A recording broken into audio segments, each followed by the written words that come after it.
Clutch धीरे धीरे छोड़ना स्टार्ट करना। धीरे धीरे आप क्लच छोड़ना स्टार्ट करोगे, आपका बाइक आगे बढ़ना स्टार्ट करेगा।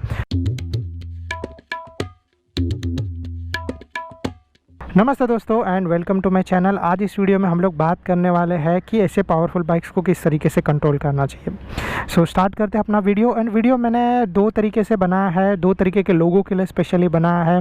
इसमें से पहले लोग वो है जिन लोगों को बाइक चलाने का बिल्कुल भी नॉलेज नहीं है, बिल्कुल भी एक्सपीरियंस नहीं है, जिनके पास लाइक क्लच क्या होता है, एक्सेलरेशन क्या होता है, गियर्स क्या होते हैं, किस तरीके से गियर्स को शिफ्ट करना चाहिए, ये सारे तरीके का कुछ भी नॉलेज नहीं है। और उन लोग डायरेक्टली अपना ड्रीम बाइक चूज़ करते हैं, फॉर एग्जाम्पल RC 390, ड्यूक 390 या फिर ऐसे कोई भी और अदर बाइक्स हो, और उन लोगों को ये बाइक लेके चलाना हो। तो ये वीडियो उन लोगों के लिए भी है। एंड दूसरा उस तरीके के लोग हैं जो लोग लाइक अभी तक बाइक चला चुके हैं, जिन लोगों को एक्सपीरियंस है, भले ही वो 100 सीसी हो, 125 सीसी हो, 150 सीसी या 200 सीसी तक का बाइक हो। एंड अभी वो लोग अपग्रेड करना चाहते हैं for any reason, for example like tour करना चाहते हैं या ऐसा कोई चीज़। सो उन लोगों के लिए भी ये वीडियो है।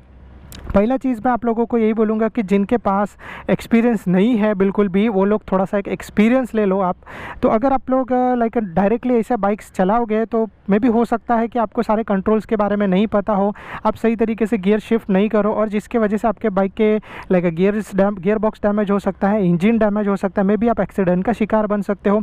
सो ऐसे किसी भी सीन के वजह से आपको नुकसान हो सकता है। तो बेटर यही है कि अपने फ्रेंड्स में से या फिर अपने फैमिली सर्कल में से, अपने रिलेटिव्स में से, अपने दोस्तों से, किसी से भी पूछ के एक बाइक ले लो, और बाइक लेके आप उसके ऊपर थोड़ा सा प्रैक्टिस कर लो। प्रैक्टिस आपको ज़्यादा टाइम नहीं करना है, प्रैक्टिस ओनली मैं आपको यही बोलूँगा कि 15 से 20 दिन आप कर लो। आप सही तरीके से बाइक चलाना सीख जाओगे, बेसिक कंट्रोल सीख जाओगे, क्लच, गियर एंड एक्सेलरेशन का कॉम्बिनेशन अगर आपको आ गया, फिर उसके बाद आप कोई भी बाइक में अपग्रेड कर सकते हो। एंड जिनके पास बिल्कुल भी एक्सपीरियंस नहीं है, मैं उनको बोलूँगा कि 400 सीसी से ऊपर के बाइक पर प्लीज़ करके मत जाना, क्योंकि वो आप लोगों के लिए बहुत ही ज़्यादा पावरफुल हो जाएंगी। आप ले लो बाइक 390 सीसी या 400 सीसी तक का या फिर 300 सीसी तक का, आप उसको सीख लो, मास्टर कर लो, एंड फिर उसके बाद अपने ड्रीम बाइक के लिए जंप करो।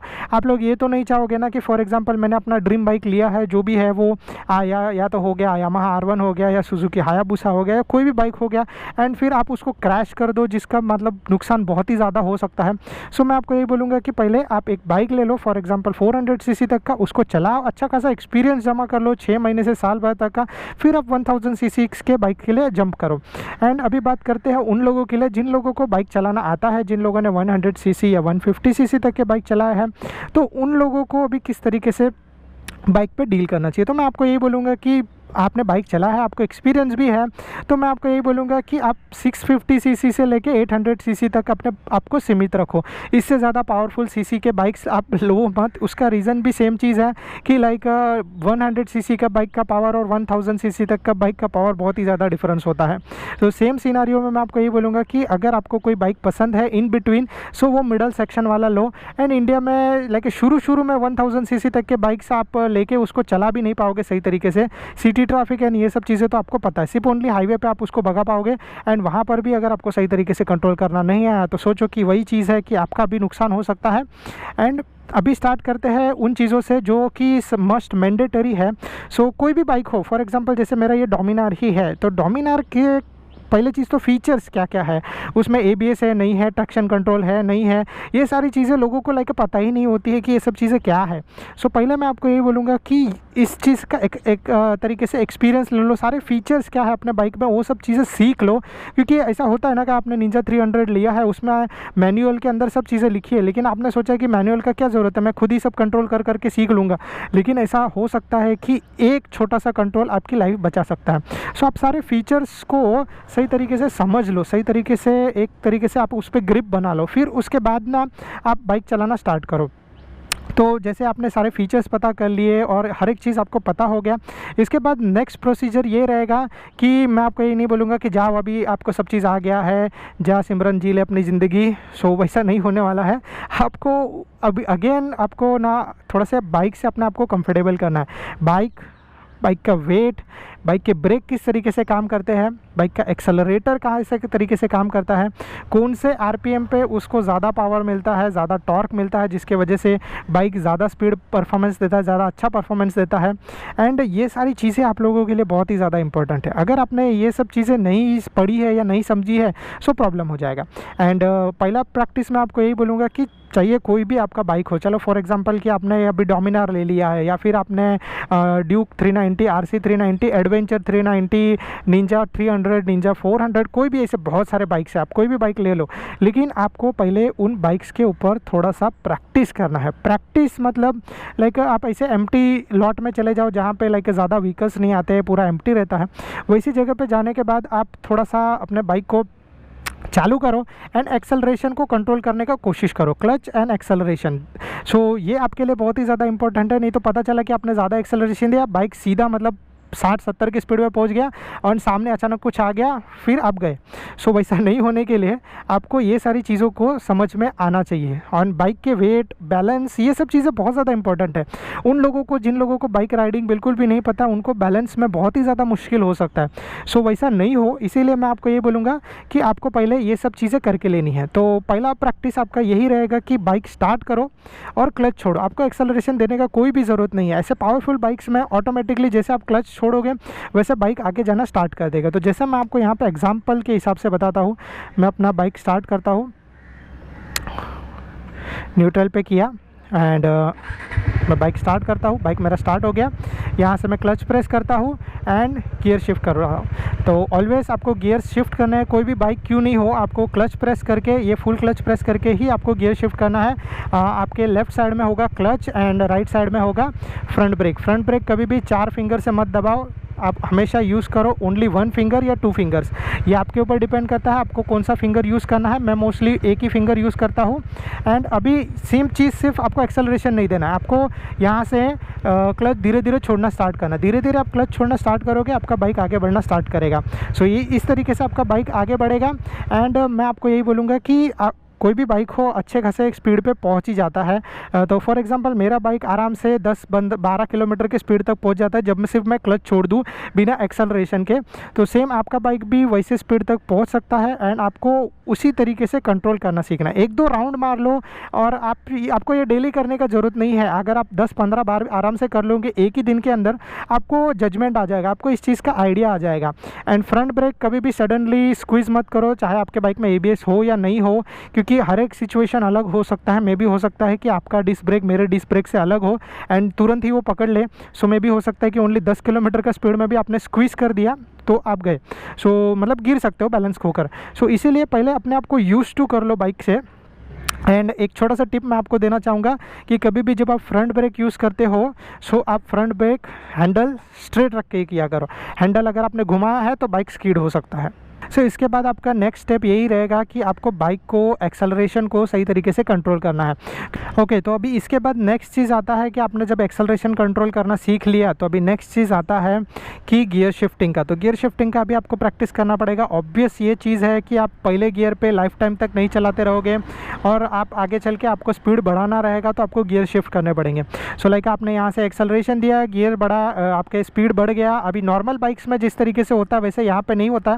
यहाँ पे कभी कभी आपके पास शायद से क्विक शिफ्टर हो तो आपको बिना क्लच प्रेस किए भी आप अपने बाइक को गियर शिफ्ट कर सकते हो। तो ये सारी चीज़ें आपके बाइक में है नहीं है, ये डिपेंड करता है। ये आपको पहले सर्च करके लेना पड़ेगा जो आपने बाइक परचेस किया है उसमें ही।